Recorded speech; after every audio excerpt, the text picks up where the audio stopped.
Reporter impact. തെരുവു നായ്ക്കൾക്ക് പ്രതിരോധ കുത്തിവയ്പ് ആരംഭിച്ച് ചങ്ങനാശ്ശേരി നഗരസഭ. കഴിഞ്ഞ ദിവസം പ്രദേശത്തെ 7 പേരെ കടിച്ച തെരുവുനായക ചാവുകയും പിന്നീട് പേവിഷബാധ സ്ഥിരീകരിക്കുകയും ചെയ്തിരുന്നു. നാട്ടുകാരുടെ ആശങ്ക റിപ്പോർട്ടർ വാർത്തയാക്കി അധികൃതരുടെ ശ്രദ്ധയിൽപ്പെടുത്തിയതോടെയാണ് നഗരസഭ നടപടിയെടുത്തിരിക്കുന്നത്. അഖിൽ കെ വിവരങ്ങളുമായി. അഖിൽ, എന്താണ് ഇപ്പോൾ വേഗത്തിലുള്ള നടപടി? സ്മൃതി, 7 പേരെയാണ് ഈ തെരുവുനായ കടിച്ചിരുന്നത്. അതിനുശേഷം ഈ തെരുവുനായ ചാവുകയും ചെയ്തു. പിന്നീടാണ് ഈ തിരുവല്ലയിൽ കൊണ്ടുപോയി പരിശോധിച്ചപ്പോൾ ഈ നായയ്ക്ക് പേവിഷബാധ സ്ഥിരീകരിച്ചത്.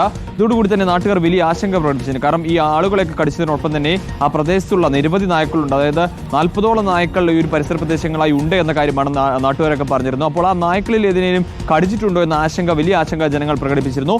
അതിന് പിന്നാലെയാണ് നമ്മൾ ആ വാർത്ത നൽകുകയും ഇപ്പോൾ എന്തായാലും നഗരസഭ ഇന്ന് രാവിലെ മുതൽ തന്നെ ഈ തെരുവുനായ്ക്കളൊക്കെ തന്നെ പിടികൂടി പ്രതിരോധ കുത്തിവയ്പ് നൽകിക്കൊണ്ടിരിക്കുന്നു. പ്രദേശത്തുള്ള എല്ലാ തെരുവ് നായകളെയും പിടികൂടി പ്രതിരോധ കുത്തിവയ്പ് നൽകും എന്നുള്ള കാര്യമാണ് നഗരസഭ ചെയർപേഴ്സൺ നമ്മളുമായി പങ്കുവച്ചിരിക്കുന്നത്. അതോടൊപ്പം തന്നെ എന്തെങ്കിലുമൊക്കെ നായ്ക്കൾക്ക് അസ്വാഭാവികത കാണിക്കുകയാണെങ്കിൽ അല്ലെങ്കിൽ പെരുമാറ്റത്തിൽ എന്തെങ്കിലും പ്രശ്നം തോന്നുകയാണെങ്കിൽ അവയെ സൂക്ഷിക്കാനുള്ള കൂടുകളും പുതിയതായി ഈ നഗരസഭ ഇപ്പോൾ സ്ഥാപിച്ചിട്ടുണ്ട് എന്നുള്ളതാണ്. എന്തായാലും ഈ വാർത്തയിൽ ഇടപെടുണ്ടായിരിക്കുന്നു. ആളുകളെ സംബന്ധിച്ചോളം ആശ്വാസകരമാണ്.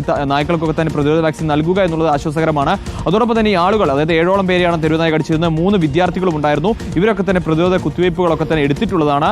അതുകൊണ്ട് തന്നെ മറ്റ് ആശങ്കകൾ നിലവിൽ ഇല്ല എന്നുള്ളതാണ് ഏറ്റവും പ്രധാനപ്പെട്ട കാര്യം. വിവരങ്ങൾ നൽകിയത്.